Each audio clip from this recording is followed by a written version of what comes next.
The silence in the workshop was a physical presence, thick with the ghosts of wood shavings, old resin, and 1,000 unfinished stories. For Elara Vance, it was the only music that ever truly made sense. Here, surrounded by the skeletal frames of pianos, centuries waiting for their voices to return, she was not a 72-year-old woman with aching joints and silver hair. She was a restorer, a surgeon of sound, a keeper of silent keys. Her hands, gnarled and speckled with age, could still perform miracles of precision. They could feel the infinitesimal wobble in a pin block, the subtle warp of a soundboard that no eye could see. She was working on a Broadwood Grand from 1897, a magnificent ruin whose strings had once echoed in a London concert hall. Now, it was a patient in her quiet sanatorium, and she was healing it, note by silent note. The workshop was her kingdom, a sprawling, dusty space attached to a rambling old house on the outskirts of a coastal town named Havenwood. It was a place out of time, filled with the scent of beeswax, lemon oil, and the rich, dark aroma of aged spruce. This was the life she had built with Arthur, her late husband. He had been the dreamer, the historian who tracked down these broken beauties. She was the artisan who gave them back their souls. The bell above the workshop door jingled, a sound so rare it was almost an intrusion. Elara looked up, wiping her hands on a cloth. Her children, David and Chloe, stood there. They looked alien in this world of dust and wood, sheathed in the sleek, expensive armor of the modern world. David in a tailored coat that screamed financial success, Chloe in minimalist designer, where that cost more than any of Alara's tools. Their faces were etched with a practiced concern that didn't reach their eyes. Mother, David began, his voice too loud for the quiet space. We need to talk, seriously. The conversation that followed was a well-rehearsed play she'd seen before, but this time, the finale was different. It wasn't just about her isolation or the crumbling property. It was about an opportunity, a lucrative, time-sensitive opportunity. The Evergreen Senior Living Community, Chloe said, her voice softening into a sales pitch. It's not a home, Mother, it's a resort, a community. They have a waiting list a mile long, but David knows the developer. We can get you a villa. No more property taxes, no more worrying about this old place falling down around you. It's secure, secure, Elara repeated, the word tasting like ash. It's the responsible thing to do, David pressed, his tone leaving no room for argument. The value of this land, with the waterfront access, it's an asset we can't let sentimentalism squander. The offer is on the table for 2 weeks. We've already spoken with Mr. Sterling, the developer. He's very eager. Elara felt the walls of her world, solid and familiar for 50 years, begin to tremble. They spoke of we. They had already spoken to a developer. The decision, it seemed, had been made. Her protests, her love for her work, Arthur's memory woven into the very grain of the floorboards, were dismissed as the ramblings of a stubborn, out-of-touch old woman. Worn down by the relentless, logical assault, by the weaponized concern of her own children, she finally, brokenly, relented. She signed the papers they put in front of her. It was easier than fighting the tide. The move was a blur of heartbreak. The contents of her life were sorted into two categories: essentials for the villa and disposal. The pianos, her life's work, fell into the latter. David arranged for a bulk auction. A collector from the city, he said dismissively. Got a few thousand for the lot, better than paying for a dumpster, right? Her new villa at Evergreen was a sterile, beige box. It smelled of air freshener and new paint. The windows were sealed shut. The silence here was not the comfortable, creative silence of her workshop. It was the dead, empty silence of a waiting room. She was a prisoner in a beautifully appointed cell, her kingdom traded for security. Weeks bled into a monotonous gray. She felt herself fading, becoming a ghost like the instruments she'd left behind. Then, a letter arrived. It was from a firm of lawyers, Hargrave and Sons, in Edinburgh. The name stirred a faint memory. Arthur had sometimes corresponded with a Scottish antique dealer. The letter was brief and to the point. It concerned the estate of her late husband, Arthur Vance. A specific, long-dormant clause in his will had been activated upon the sale of the primary property and its business assets. A safety deposit box, held in trust at the Bank of Scotland in Edinburgh for over 20 years, was now hers to claim. Bewildered, Elara made the call. The senior partner, a man with a voice like aged whiskey, was evasive on the details. It was your husband's specific instruction, Mrs. Vance. The box is not to be discussed. It is to be opened by you in person. He was most insistent. Curiosity, a feeling she thought had died in her, flickered to life. David and Chloe, when she told them, were dismissive. Probably some old paperwork, David said. A sentimental trinket. Don't waste the money on a flight, mother. Their dismissal was the spark that lit the fuse. For the first time since they'd marched into her workshop, Elara Vance defied them. She booked a ticket to Scotland. The bank in Edinburgh was a temple of cold marble and hushed voices. The safety deposit box was long and flat, heavier than it looked. In a private viewing room, her heart thudding against her ribs, she lifted the lid. There was no stack of bonds, no glittering jewels. Nestled in faded velvet lay a book and a single, large iron key. The book was Arthur's personal journal, one she had never seen. The key was ancient, heavy, with an intricate, tarnished bow shaped like a musical note. With trembling hands, she opened the journal. The first page was inscribed in Arthur's familiar, looping handwriting. For my Elara, the keeper of all my silent keys. If you are reading this, it means the children have sold the shop. Don't be angry with them. They see the world in columns of profit and loss. They could never understand the value of a song waiting to be sung again. I found her in a forgotten castle on the Isle of Skye. They called her the Titan's mistress. A Erard giraffe piano, built for Napoleon Bonaparte himself, but lost at sea in 1812. Her recovery was the greatest secret of my life. Her restoration was always meant to be the crowning achievement of yours. The key opens the place where I hid her, where no one would ever think to look for a piano. Follow the map, my love, find her. Bring her home, and when you play her, you'll hear the sound of my love for you, echoing across the years. Tucked into the back of the journal was a hand-drawn map of their own property in Havenwood, with a path leading not to the house or the workshop, but to the old, disused boathouse on the edge of the water. Elara sat in the sterile room, tears streaming down her face, not of sadness but of revelation. Arthur had known. He had foreseen this day. He hadn't left her money. He had left her a purpose. He had left her a quest. She wasn't a retired woman in a retirement home. She was Elara Vance, master restorer, and her greatest work was waiting.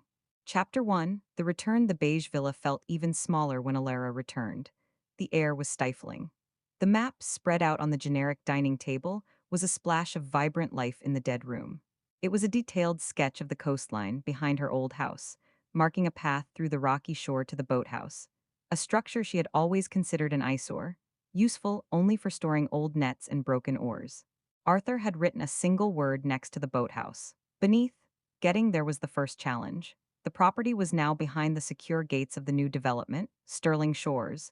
Mr. Sterling's security was tight. She was no longer a resident, she was a trespasser. Her first attempt was a disaster. She'd taken a taxi to the main gate, only to be politely but firmly turned away by a uniformed guard who had strict instructions from both the new owner and her son David. "I'm sorry, ma'am. Resident and authorized personnel only." Frustration burned in her throat. She had to get back in. She spent the next day observing the site from a public walking path that skirted the coastline. She saw the rhythm of the construction crews, the delivery trucks, the security patrols. The back of the property, where the land met the sea and was too rocky for building, was less guarded. It was a risk. The rocks were slippery, the path treacherous for a woman her age. But the thought of the Titan's mistress, waiting in the dark, gave her a strength she hadn't felt in years. That night, under the cover of a misty, moonless sky, she became a commando in a woolen coat and sensible shoes. She parked a rental car a mile away and picked her way carefully along the coastal path, her heart hammering with a mixture of fear and exhilaration.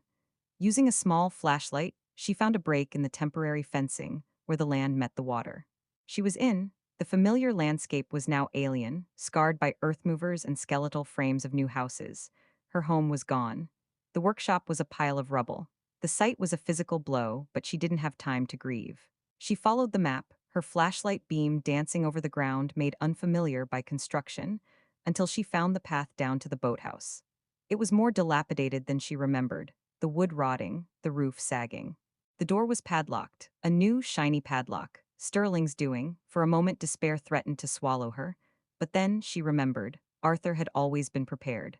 She reached into her pocket and pulled out the heavy iron key from the safety deposit box. It didn't fit the modern padlock. Of course it didn't. She shone her light around the structure. One of the side windows was broken. Wrapping her hand in her scarf, she cleared the shards of glass and squeezed through, scraping her knees and landing in a heap on the dusty floor inside. The boathouse was empty, just as she'd expected. Old buoys, rotten rope, the smell of damp and decay. The map said beneath. She examined the floorboards. They were thick, heavy planks nailed down. In the corner, partly obscured by a pile of discarded tarpaulins, one of the planks looked different. Its wood was less weathered, and it wasn't nailed down but held in place by two iron rings. Her breath caught in her throat. She grabbed the rings and pulled. The plank came up with a groan, revealing a dark, narrow hole and a set of crude stone steps leading down into the earth. The air that wafted up was cold and smelled of salt and old wood. This was it. She climbed down, her flashlight beam piercing the darkness. The space below was small, a natural cave that had been enlarged. And there, in the center, shrouded in a heavy waxed canvas cover, was a large, angular shape. With a strength born of decades of anticipation, she pulled the cover away. And there she was, the Titan's mistress. She was a Erard giraffe piano, a magnificent and bizarre instrument from the early 19th century. Unlike a modern piano, her body rose vertically from the floor like a harp, over 7 feet tall, her strings angled backward. The case was made of mahogany, but it was scarred, water-stained, and missing pieces of veneer. The legs, carved to look like mythological beasts, were chipped. The strings were a snapped, rusted mess. The ivory keys were stained and cracked, many of them missing. She was a ghost, a shipwreck, a ruin, and she was the most beautiful thing Elara had ever seen. Tears welled in her eyes. This was what Arthur had spent his life searching for. This was his final, magnificent gift to her. Not a treasure to sell, but a masterpiece to save. But how? She couldn't restore it here in a damp cave. She couldn't even get it out. The piano was colossal, weighing hundreds of pounds. It would need a professional crew, equipment, a space to work. A voice shattered the silence, echoing from the boathouse above. "Hello, is someone down there?" A flashlight beam swept across the opening. Elara's heart froze. Security. She stayed perfectly still, pressed against the cold stone wall, hoping the darkness would swallow her. The beam of light danced around the cave, then settled on the piano. "Whoa," a young voice whispered, full of awe. A face appeared in the opening. It wasn't a security guard. It was a young man, maybe in his early 20s, with a scruffy beard and a beanie pulled over his hair. He looked more like a musician than a thug. Hi," he said, his voice uncertain. "I saw a light. This is private property, you know?" Alara's mind raced. She could be arrested. This young man would call Sterling, and that would be the end of it. The piano would be discovered, seized, sold off to some collector who wouldn't understand her, wouldn't love her. Something in her broke. The months of pressure, the loss, the loneliness, the sheer, overwhelming magnitude of Arthur's secret, it all came rushing out. "It's my property," she said, her voice shaking with a mixture of fear and defiance. That is my piano." The young man was silent for a moment, his flashlight beam still fixed on the majestic, ruined instrument. "Your piano," he repeated, not with disbelief but with wonder. What is it?" And in that question, Elara heard not a challenge but a spark of genuine curiosity. It was a spark she hadn't seen in her own children's eyes in decades. This was the first thread, the first connection. The restoration of the Titan's mistress had begun not with tools, but with a single, whispered question in the dark. Chapter 2. The Apprentice and the Plan. The young man's name was Leo. He wasn't a security guard, but a night watchman hired by Sterling's construction company, a job he'd taken to pay rent while he tried to make it as a luthier, building and repairing guitars. His shift was long, boring, and mostly involved walking the perimeter of the fenced-off site. The faint, flickering light from the old boathouse had been a break in the monotony. He'd expected kids, vandals, maybe a homeless person seeking shelter. He hadn't expected a silver-haired woman in a cashmere coat standing guard over a forgotten relic from a bygone era. Alara's defiance, the raw, trembling passion in her voice when she said, "It's my piano," had disarmed him completely. He climbed down into the cavern, his flashlight joining hers on the majestic, ruined form of the Erard. "It's incredible," he breathed, running a hand along the water-swollen mahogany. "A giraffe piano. I've only ever seen pictures. This is pre-Victorian. What's it doing here?" His knowledge surprised her. "My husband," Elara said, her voice softening. "He was a collector, a historian. He found it and hid it here for me. For us to restore." The us felt natural, though she'd been alone for so long. She told him the story, the condensed version. The betrayal, the move to Evergreen, the letter from Scotland, Arthur's final, posthumous mission. Leo listened, his initial skepticism melting into rapt fascination. He was a craftsman. He understood the sacred bond between an artisan and their work. He saw not a crazy old woman, but a master of a dying art, handed the project of a lifetime. "They sold your workshop," he said, his voice thick with disgust. They sold your tools. How are you going to restore this? It's a monumental task. It needs a proper space, climate control, specialized equipment. I don't know, Elara admitted, the monumental reality of the task crashing down on her. The initial thrill of discovery was fading, replaced by the cold, hard logistics of impossibility. She was broke. Her children controlled the money from the house sale, doling out a meager stipend that barely covered her villa fees. She had no home, no workshop, no resources, just a giant, shipwrecked piano in a damp hole in the ground. Leo was silent for a long moment, studying the intricate carvings on the piano's legs, the rusted iron frame within. We can't leave it here, he said finally. The humidity from the cave will destroy what's left of it, and if Sterling's crew finds it during demolition, they'll just smash it to bits and haul it to the dump. We? Elara asked, a fragile hope blooming in her chest. I have a garage, Leo said, a slow grin spreading across his face. It's a mess, and it's not heated, and it's full of half-finished guitars and sawdust, but it's got a solid door and a lock Sterling doesn't own. We could get it there. Maybe. The plan was insane. It involved Leo borrowing a furniture dolly from the construction site and a van from a friend who was a drummer in his band. It relied on the cover of night, on the inattention of the other security patrol, on a strength Alara didn't know she still possessed. The extraction was an ordeal of whispered commands, strained muscles, and heart-stopping near misses. Moving the Titan's mistress, even disassembled into its major components. The massive vertical case, the heavy cast iron harp, the keyboard in action, was a Herculean task. Every creak of the dolly, every grunt of effort echoed like a gunshot in the silent night. At one point, headlights swept the access road, and they froze, pressed against the cold wood of the piano case, until the security car passed. Somehow, they managed it. By the time the first hint of dawn tinged the sky, the Titan's mistress was nestled in Leo's cluttered, unheated garage, covered with a motley assortment of blankets and tarps.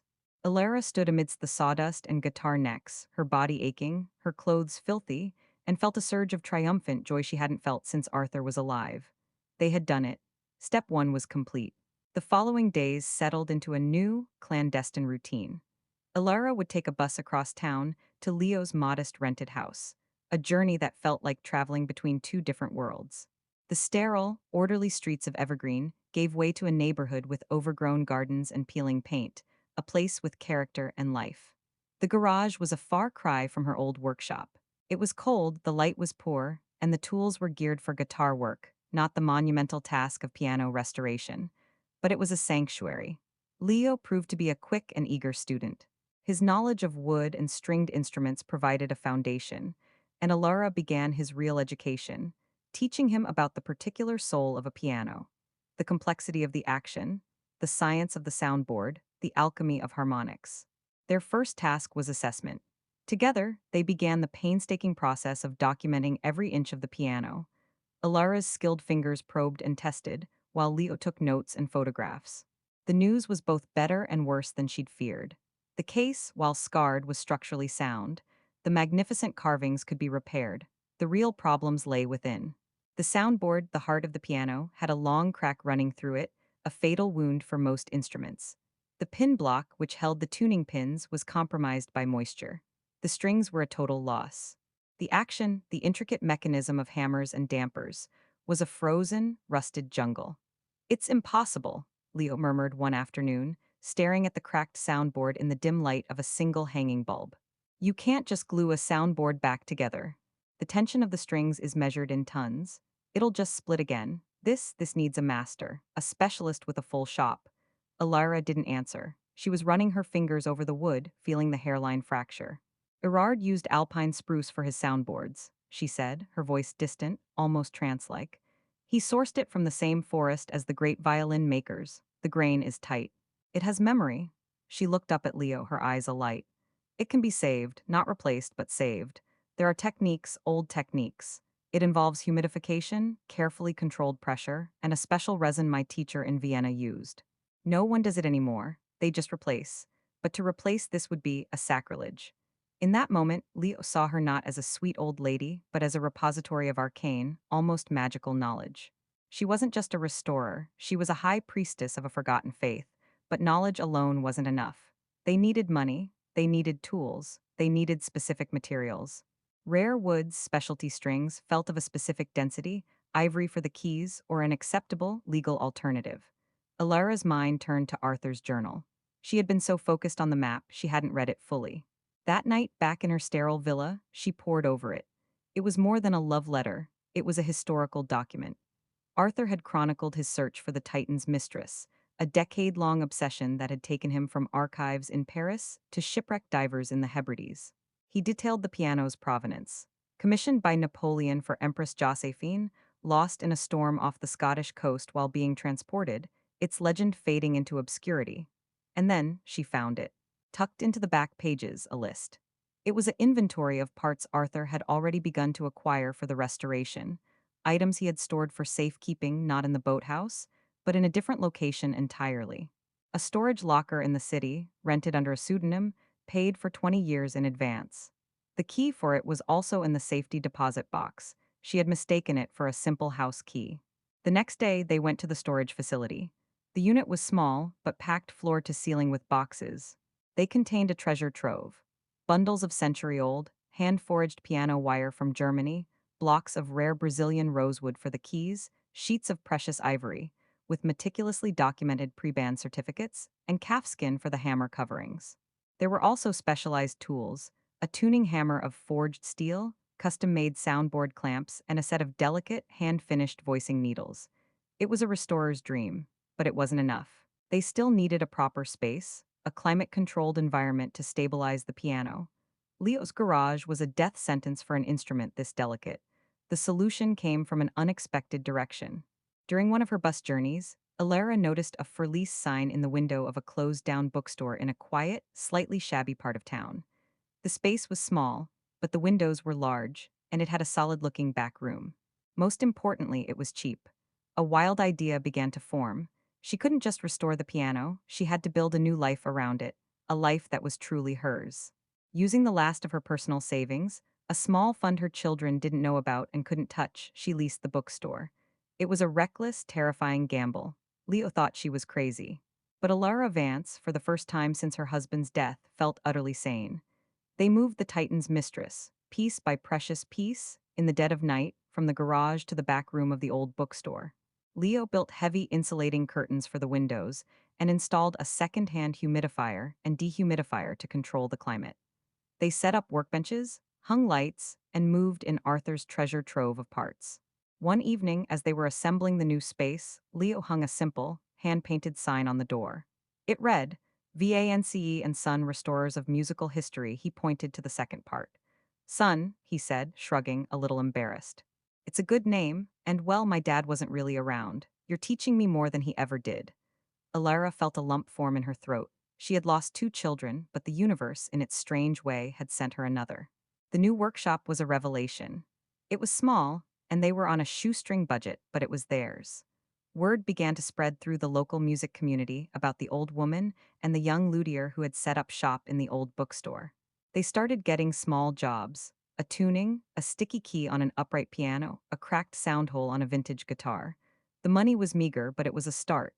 Elara was happier than she had been in years. She was doing what she loved, on her own terms, with an apprentice who shared her passion. But the shadow of her old life loomed. David and Chloe called, their voices sharp with suspicion. Where are you going all day, Mother? David demanded. Mrs. Gable from Evergreen says you're never home. Are you feeling all right? Do we need to discuss other arrangements?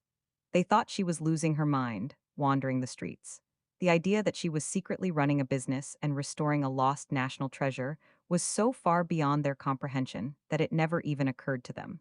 Elara offered vague excuses about taking walks and joining a book club. The lies tasted bitter, but they were necessary. She knew that if her children discovered the truth, they would see only the financial liability, the bizarre obsession. They would try to stop her. They would probably succeed. The restoration of the Titan's mistress inched forward. It was painstaking, frustrating, and exhilarating. Every small victory, freeing a frozen hammer, successfully humidifying a section of the soundboard, felt like a monumental triumph. Leo's youth and strength complemented Alara's experience and patience. He handled the heavy lifting and the modern research, scouring the internet for obscure technical drawings of Erard actions, while she guided his hands, teaching him the feel of the wood, the ear for a perfect tone. One afternoon, while carefully vacuuming the dust of centuries from inside the piano case, Leo made a discovery.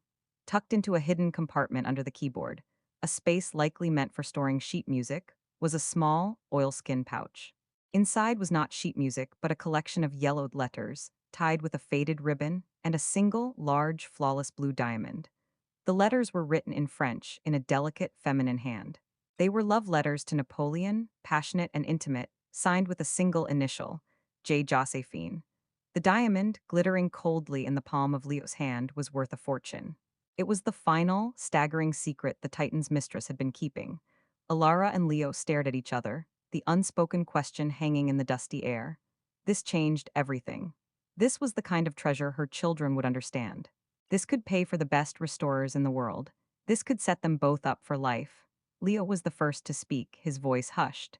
They'll say we have to give it to a museum, or to the French government. It's history. Elara picked up one of the letters, her fingers trembling slightly. She couldn't read the French, but the emotion transcended language. This was a piece of a human heart, a secret entrusted to this piano for over 200 years. No, Elara said, her voice firm with a newfound conviction.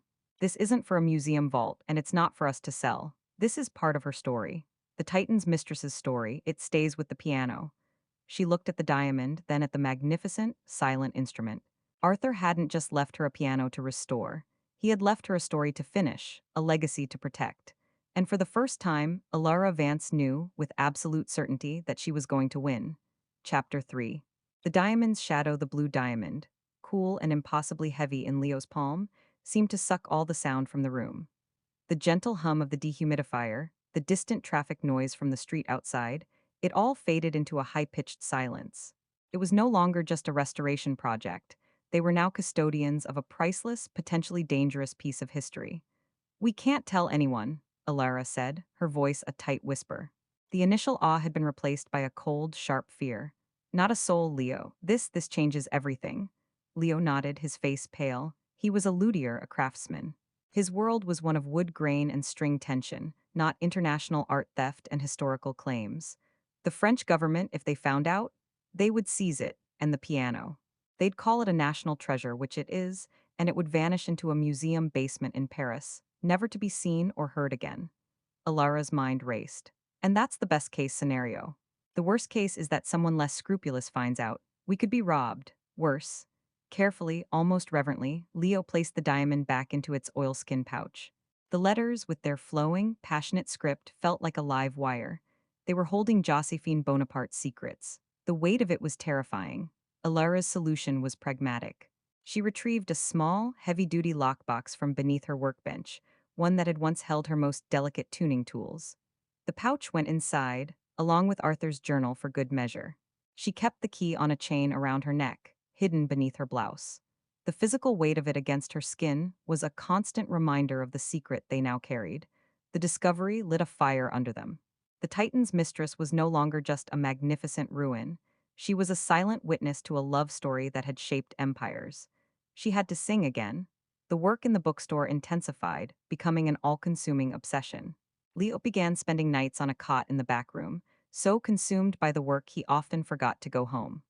Elara's trips to Evergreen became even more fleeting, her excuses to her children more strained and perfunctory. The restoration entered its most delicate phase, the soundboard. As Elara had predicted, modern craftsmen would have dismissed it as a lost cause and ordered a replacement. But to do so would be to destroy the instrument's soul.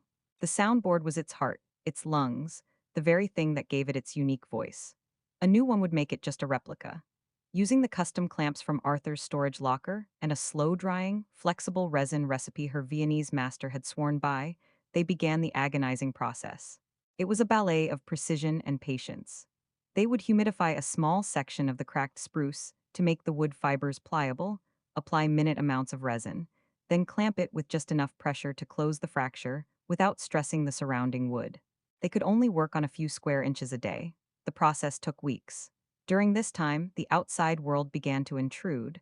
The first intrusion was financial. The money from Elara's secret savings was running out. Rent for the bookstore was due. The electricity bill for their climate control system was staggering, and they needed to order specialized materials. Hide glue, sheets of special felt, and a set of custom tuning pins that had to be forged in Germany. The diamond represented an easy solution. One phone call to the right, discreet auction house, and all their problems would vanish. They never seriously considered it. The diamond belonged to the piano, it was part of its story. Selling it would feel like selling a piece of its soul. Instead, they doubled down on their fledgling business. Leo, leveraging his connections in the local music scene, began aggressively seeking out restoration work. They took on anything: heirloom violins with cracked tops, battered cellos, even a mangled saxophone. Elara, to her own surprise, proved to have a head for business. She started a simple bookkeeping system and began to network, in her own quiet way. She started visiting the local historical society, offering free consultations on the care of their antique pump organ. She introduced herself to the directors of the local symphony, presenting her card for Vance and Son with a quiet authority that brooked no argument. Slowly, grudgingly, word spread beyond just musicians. The wealthy matrons of Havenwood, the ones with baby grand pianos as decorative status symbols, began to call. They were charmed by the elegant, silver-haired woman with the impossibly knowledgeable young partner. The work was often superficial, polishing and tuning, but it paid well. The second intrusion was more sinister. It began with a car. A sleek, black sedan with tinted windows started appearing on their street. It would park a few doors down from the old bookstore and just sit there for an hour or two. At first, Leo thought it was a customer or a real estate agent. But it never moved. He mentioned it to Alara, who dismissed it as paranoia. But then she saw it too.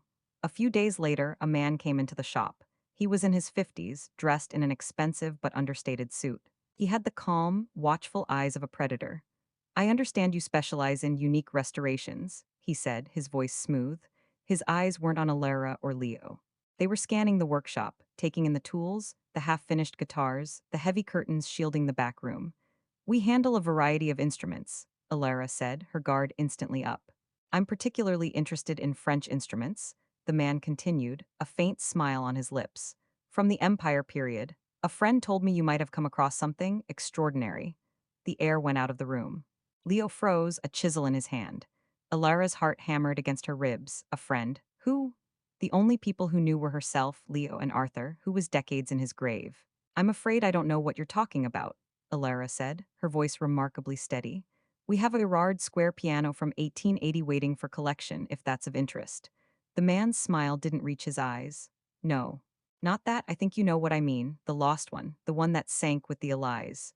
He placed a business card on the counter. It was blank except for a name, Mr. Black, and a phone number. "If your memory improves, do call.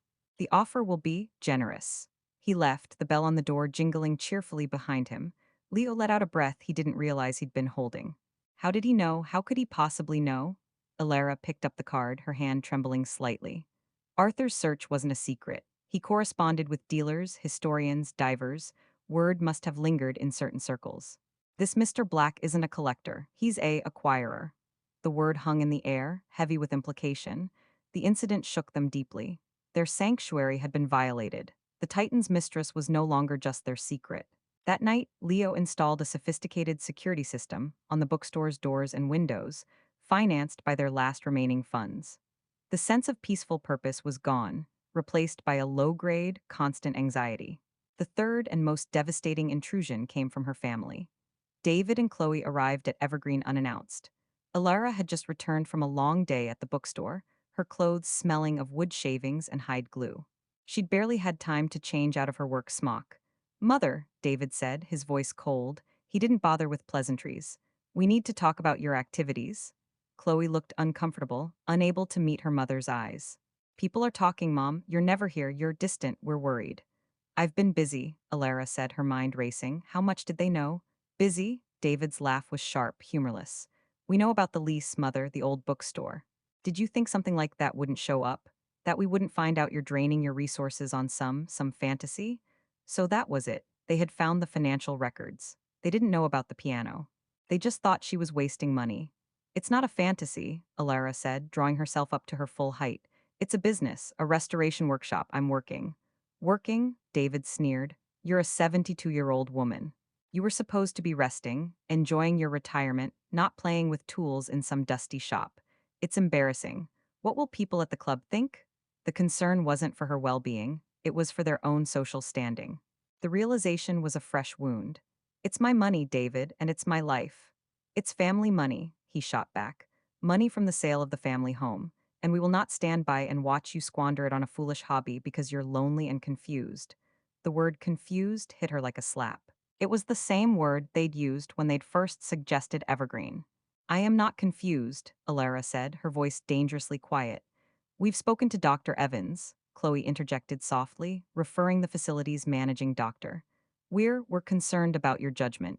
We're considering becoming co-signers on your accounts to help you manage your finances for your own good. Elara stared at them, horror dawning. They weren't just criticizing her, they were moving to take control, to legally declare her incompetent and seize what little autonomy she had left. The walls of the beige villa felt like they were closing in, this time for good. Panic, cold and sharp, seized her. If they gained control of her money, the workshop would be finished. Leo would be out on the street. The Titan's mistress would be discovered, seized, and likely sold off to a man like Mr. Black. Arthur's life's work, her life's work, would be for nothing. She had to think, she had to buy time. I see, she said, forcing her voice to sound weary, defeated. She slumped her shoulders slightly, playing the part they expected. You may be right. Perhaps I have been overdoing it. The shop, it's been a lot. The change in her demeanor disarmed them. David's aggressive posture softened. Chloe looked relieved.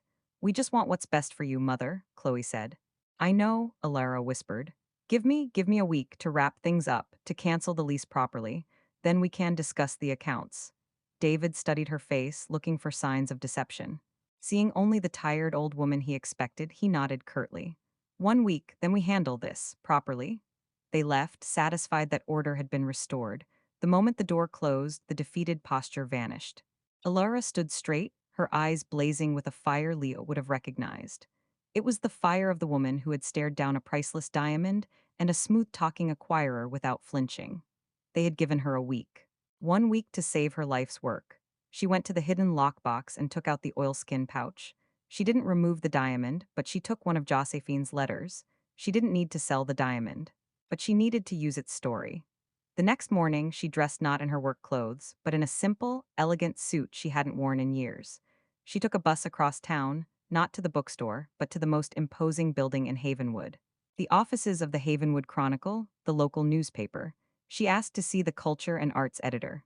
When a young, overworked woman named Sarah emerged, Elara didn't mince words. My name is Elara Vance, she said, her voice clear and confident. I am one of the foremost restorers of historical keyboard instruments on the West Coast. And in the back room of my workshop, I am currently performing the restoration of a lost national treasure, a Erard giraffe piano, commissioned by Napoleon Bonaparte for Empress Josephine, believed lost at sea in 1812. She placed the fragile, centuries-old love letter on the editor's desk. I believe your readers might be interested in the story. She was no longer hiding. She was going public. It was a huge risk. Mr. Black would hear of it. The French cultural attaché would hear of it. Her children would have a conniption. But sunlight was the best disinfectant. If the world was watching, her children couldn't quietly have her declared incompetent. If the world was watching, a man like Mr. Black would have a harder time making the piano disappear.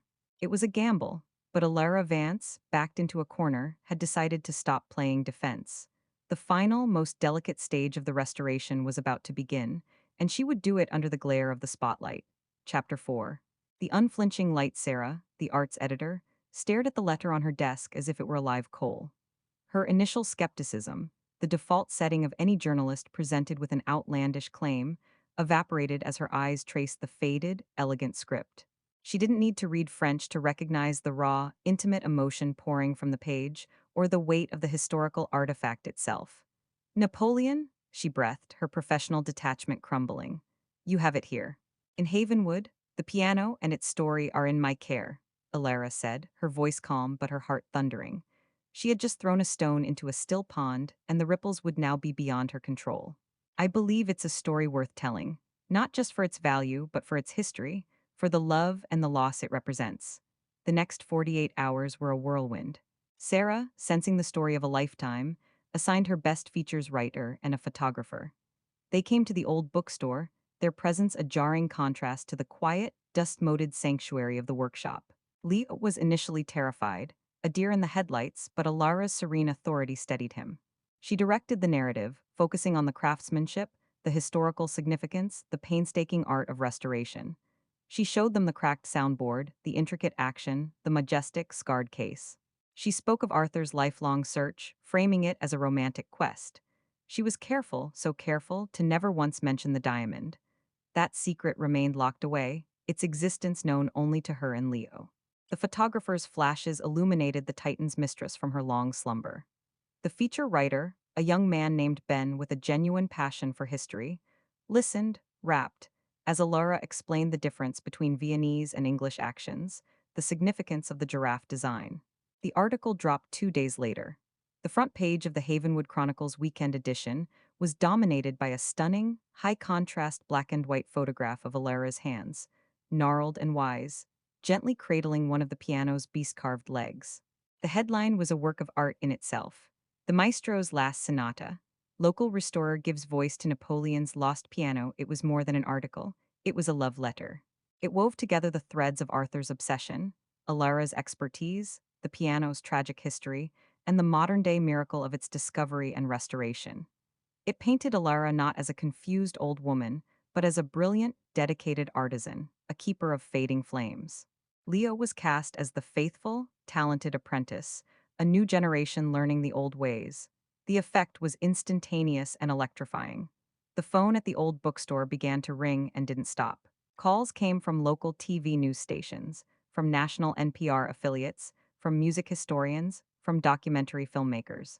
A producer from a major streaming service left a breathless message about a potential docuseries. The website for Vance and Son, a simple page Leo had thrown together, crashed under the traffic. The people of Havenwood, initially curious, became fiercely proud. They weren't just a sleepy coastal town. They were the home of the Titan's mistress. Customers started showing up at the bookstore not for repairs, but for a glimpse of the piano. Elara, adapting with a shrewdness that surprised even herself, began offering brief, scheduled viewings on Saturday afternoons with a suggested donation to support the restoration. The donations box overflowed. The sunlight Elara had summoned had indeed become a disinfectant, but it was also a spotlight, and it was brutally exposing. David and Chloe were apoplectic. Their mother wasn't quietly wrapping up her affairs. She had become a minor celebrity, publicly flouting their authority and their narrative of her decline. David's call was a sputtering, furious torrent of accusations. Have you lost your mind completely? Talking to reporters. Putting our private business on front pages? Do you have any idea what this looks like? We are a laughingstock. The only thing people are laughing at, David, Elara replied, her voice cool despite the tremor in her hand, is the idea that the woman in that article is incapable of managing her own life. The doctor at Evergreen has already called to congratulate me. It seems my cognitive decline has been greatly exaggerated. She had checkmated them.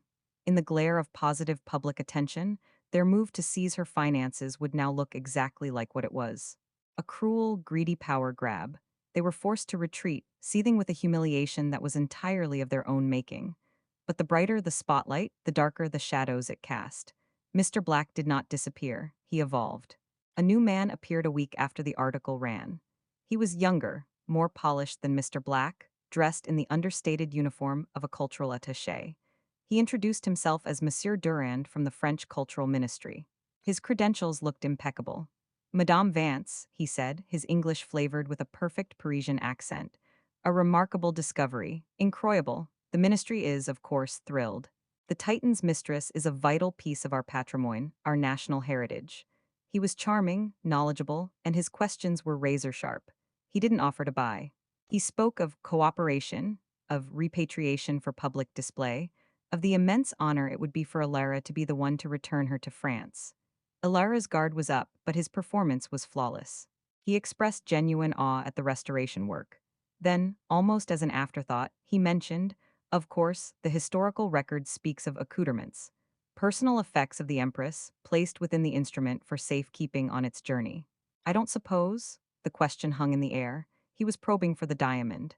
The piano was found in a state of severe disrepair, Monsieur Durand, Elara said, meeting his gaze steadily. Any accoutrements would have been lost to the sea centuries ago. We are focused on restoring the instrument itself, not chasing ghosts. He left, all smiles and assurances of future collaboration. But Leo, who had been watching from the back, felt a chill. He was good, Leo said after he'd gone. Really good. He was a shark in a tailored suit, Elara corrected. The French government may well be interested, but that man, his eyes were as cold as Mr. Black's. He's after the same thing, just with a more sophisticated approach. The pressure was relentless. The world was watching, and now multiple parties were circling, each with their own agenda. The joyful, clandestine work had become a high stakes chess game. It was amidst this pressure that the Titan's mistress herself offered a moment of pure, unadulterated grace. The soundboard repair was finally complete. The last clamp was removed, revealing the long hairline scar where the crack had been. It was visible, a testament to its history, but the wood was whole again, strong and resonant. The day the new strings arrived from Germany was a day of ceremony. Working with a sacred focus, they began the painstaking process of restringing the massive iron harp. It was backbreaking work, requiring immense tension. When the last string was in place, gleaming and taut, they stood back, breathless. The piano was whole, a complete physical entity once more. Leo looked at Elara. Should we? Elara nodded, her heart in her throat. This was the moment of truth. Would the soundboard hold? Would the century-old wood, the delicate repairs, withstand the immense pressure? Leo took the tuning hammer and gently tapped a key. The hammer rose, struck the string for middle C, and fell back. The note that rang out through the workshop was not the clear, perfect tone of a modern Steinway. It was something else entirely. It was complex, layered with history. A little breathy, with a warm, almost vocal quality, a faint, haunting echo of the storm that had sunk it, the decades it had spent in silence. It was the voice of a ghost finding its tongue again. It was the most beautiful sound Alara had ever heard. Tears streamed down her face. Leo's eyes were wide with awe. In that single, imperfect note, all the fear, the pressure, the family strife, the threats from shadowy figures, it all fell away. This was why, this was the answer to every why. The moment was shattered by the insistent ring of the shop phone. Leo, dazed, went to answer it. His expression shifted from awe to confusion, then to a strange, stunned gravity. He held the phone out to Alara. It's for you, it's the White House. The Office of Cultural Affairs? The world, it seemed, would not let them have their moment of peace for long. The spotlight had just gotten 1,000 times brighter. Elara Vance took a deep breath, wiped her tears, and walked toward the phone. The keeper of silent keys was ready to speak. Chapter 5, a chord that echoes in the highest halls. The voice on the other end of the line was calm, professional, and carried an undeniable weight of authority. It belonged to a woman from the White House Office of Public Engagement, and she spoke with the polished cadence of someone accustomed to being heard. Miss Vance, on behalf of the president, we'd like to extend our deepest admiration for your work, the voice said. The story of the Titan's mistress is a remarkable testament to American craftsmanship and perseverance. It's captured the nation's imagination. Alara's grip on the receiver was tight, her knuckles white. She felt Leo's eyes on her, wide with a mixture of terror and disbelief. The White House. It was an order of magnitude beyond local news and documentary filmmakers. The woman continued, outlining the reason for the call. The president was hosting a state dinner for the French president in 6 weeks. The theme was shared history, shared future. The cultural attaché from the French embassy, a legitimate one whose credentials had been thoroughly vetted by the Secret Service, had seen the article and suggested an extraordinary idea. What if the centerpiece of the evening's cultural presentation wasn't a famous orchestra or a pop star, but the story of Franco-American cooperation embodied in the restoration of a lost French treasure by an American master restorer? They were inviting Elara Vance to Washington, D.C. They wanted the Titan's mistress to be present, and they wanted her to play it. The world seemed to tilt on its axis. The request was insane. The piano was restored, yes, but it was still in the final, agonizingly delicate stages of voicing and regulation. Each note needed to be perfected, a process that could take months. It was fragile. The thought of moving it across the country was terrifying. And to play it, at a state dinner, in front of the world, I would be honored, Elara heard herself say, her voice sounding distant and formal. But the instrument is incredibly fragile. The logistics? We are prepared to handle all logistics, Miss Vance, the woman assured her smoothly. The Smithsonian's conservation team will oversee the transport in a specialized, climate-controlled vehicle. A team of piano technicians will be at your disposal for the final preparation. Your only focus will be on the instrument itself. And of course, your travel and Mr. Rossi's will be arranged and covered. They knew Leo's name. They had done their homework. When the call ended, the silence in the workshop was absolute. Leo finally found his voice. The White House, he whispered, as if saying it too loud might make it vanish. We're going to the White House. The news acted like a chemical catalyst, instantly separating the elements of their lives into pure and impure. The first and most satisfying reaction was the complete and utter implosion of her children's opposition. When the local news station, tipped off by the White House press office itself, ambushed David outside his office for a comment on his famous mother, his face was a masterpiece of stunned, forced civility. Overnight, he and Chloe transformed from concerned caretakers into proud, supportive offspring, desperate to claim a piece of the reflected glory. Their calls became syrupy with congratulations and offers to help with anything you need, mother. Elara accepted their hypocrisy with cool grace, knowing it was the most effective armor she could wear. The second reaction was from Monsieur Durand. His polished facade cracked. He appeared at the bookstore the next day, his charm replaced by a strained, bureaucratic urgency. This is most irregular, Madame Vance, he insisted. A treasure of this significance cannot simply be performed upon. Its place is in a museum under glass. The stress of transport, of performance, it is unthinkable. The French ministry must insist on a thorough inspection before any such decision is made. This time, Elara had the upper hand. I'm afraid the invitation comes from the highest office in the United States, Monsieur Durand, she said, her tone polite but unyielding. Any inspection will have to be coordinated through the White House Office of Protocol and the Smithsonian Institution. I'm sure you understand. She had effectively nationalized the piano's security, wrapping it in the American flag. Durand left, frustrated and outmaneuvered. The shadow of Mr. Black seemed to recede, for now, unable to compete with the full might of the U.S. government. The following month was a whirlwind of controlled chaos.